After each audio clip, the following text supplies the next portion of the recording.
Hi friends. இன்னைக்கு டேஸ்டியா ஸ்பைசியா ஒரு பேச்சுலர் சிக்கன் எப்படி குயிக்கா பண்றதுன்னு பார்க்கலாமா? வாங்க வீடியோக்குள்ள போகலாம்.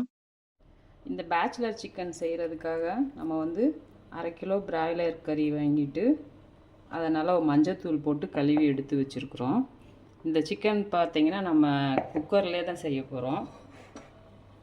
ரொம்ப குயிக்காக செஞ்சிடலாம். இந்த குக்கர் சூடானதும் ஒரு 3-4 ஸ்பூன் ஆயில் போட்டுக்கலாம். இப்போ பார்த்திங்கன்னா ஆயில் சூடாயிருச்சு. இதில் வந்துட்டு ஒரு 1/2 ஸ்பூன் மட்டும் சோம்பு சேர்த்திக்கலாம். சோம்பு நல்லா பொரிஞ்சோடனே அது கூடவே கருவேப்பிலையும் சேர்த்துக்கலாம். இது கொஞ்ச நேரம் பொரியட்டும் ஆயில்லையும். இந்த சிக்கன், இந்த பேச்சுலர் சிக்கன் பார்த்திங்கன்னா ரொம்ப குயிக்காக பண்ணிடலாம். இப்போ மதியம் லேட் ஆயிடுச்சு, ரொம்ப லேட் ஆயிடுச்சு, என்ன செய்கிறதுனே அப்படியே தெரியலன்னு யோசிச்சுட்டு இருந்தோம்னா இந்த சிக்கன் வாங்கிட்டு ஒரு 3 வெங்காயம் மட்டும் கட் பண்ணால் போதும். டக்குன்னு இந்த சிக்கனை பண்ணி முடிச்சிடலாம். இப்போ பார்த்திங்கன்னா சோம்பு கருவேப்பிலை நல்லா பொரிஞ்சிருச்சு. இப்போ ஒரு 4 மிளகா வத்தல் இந்த மாதிரி 2 உடச்சி சேர்த்திருக்கிறேன். இந்த மிளகா கொஞ்சம் காரம் ஜாஸ்தியாக இருக்கும். நீங்கள் உங்களுக்கு காரத்துக்கு ஏற்றாப்புல இந்த மிளகா வத்தல் மட்டும் ஆட் பண்ணிக்கோங்க. பாருங்கள், மிளகா வத்தல் வந்து நல்லா வணங்கிடுச்சு. இப்போ வந்து ஆனியன் 3 பெரிய வெங்காயத்தை பொடி பொடியாக கட் பண்ணி வச்சுருக்கேன். அது இது கூடவே சேர்த்துக்கலாம். ஆனியனை நல்லா இந்த எண்ணெயிலே நல்லா வணக்கணும்.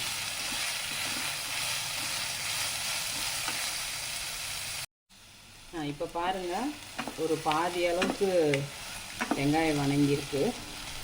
இப்போ நம்ம இஞ்சி பூண்டு சேர்த்துக்கலாம். இதில் ஒரு 2 ஸ்பூன் சேர்த்துக்கலாம் இஞ்சி பூண்டு பேஸ்ட்டு.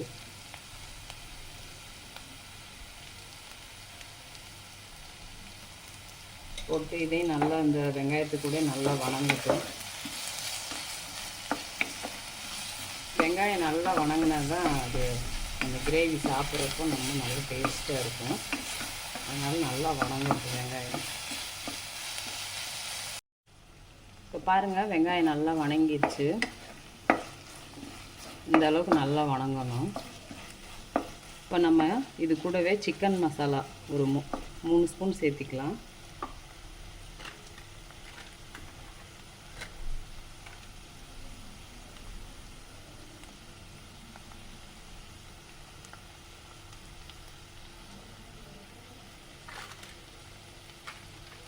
இப்போ இதையும் நல்லா இந்த கூடவே நல்லா மிக்ஸ் பண்ணி விட்டுக்கலாம்.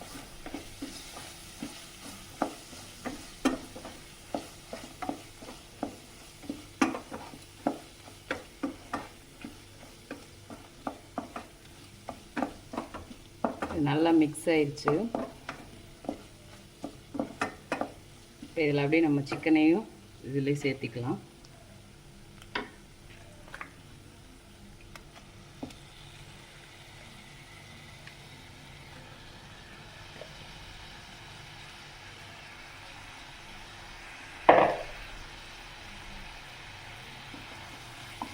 சிக்கனை சேர்த்துனதுக்கப்புறம் இதை நல்லா இந்த மசால் வந்து சிக்கனில் நல்லா எல்லா இடத்துலையுமே ஸ்ப்ரெட் ஆகிற மாதிரி நல்லா மிக்ஸ் பண்ணிக்கலாம்.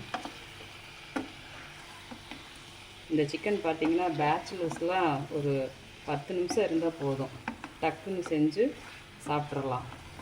தக்காளி எதுவுமே கட் பண்ணி போட வேண்டியதில்லை, வெங்காயம் மட்டும் கட் பண்ணால் போதும். 10 மினிட்ஸில் சாப்பிட ஆரம்பிச்சிடலாம் நம்ம அடுத்த 10 மினிட்ஸில்.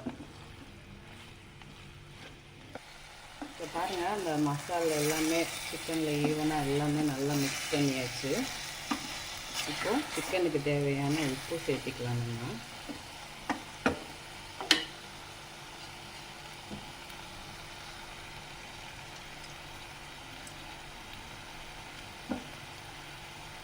இதையும் நல்லா மிக்ஸ் பண்ணிவிட்டு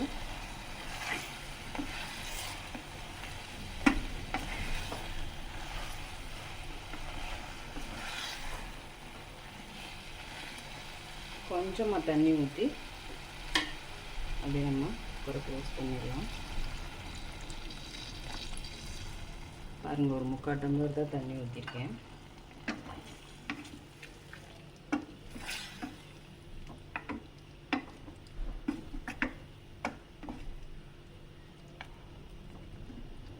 அப்படியே ஒரு 5 விசில் வச்சு எடுத்துக்கலாம் நம்ம.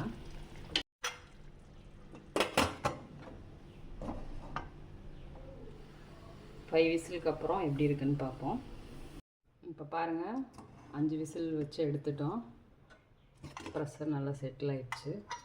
வாவ், நம்மளோட பேச்சுலர் சிக்கன் ரொம்ப சூப்பராக ரெடி ஆயிடுச்சு. பார்த்தீங்களா, பார்க்கவே எவ்வளோ சூப்பராக இருக்குன்னு. இப்போ இதில் கொஞ்சமாக கொத்தமல்லி தழை மட்டும் போட்டுக்கலாம், அவ்வளோதான்.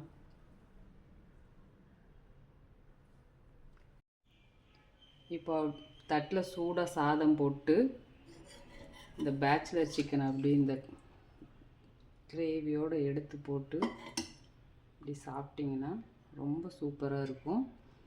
இதே மாதிரி நீங்கள் ட்ரை பண்ணி பாருங்கள், அடிக்கடி செய்வீங்க உங்கள் வீட்லேயும். வீடியோ பிடிச்சிருந்தா லைக் பண்ணுங்கள், ஷேர் பண்ணுங்கள். நெக்ஸ்ட் வீடியோவில் பார்க்கலாம். Bye friends.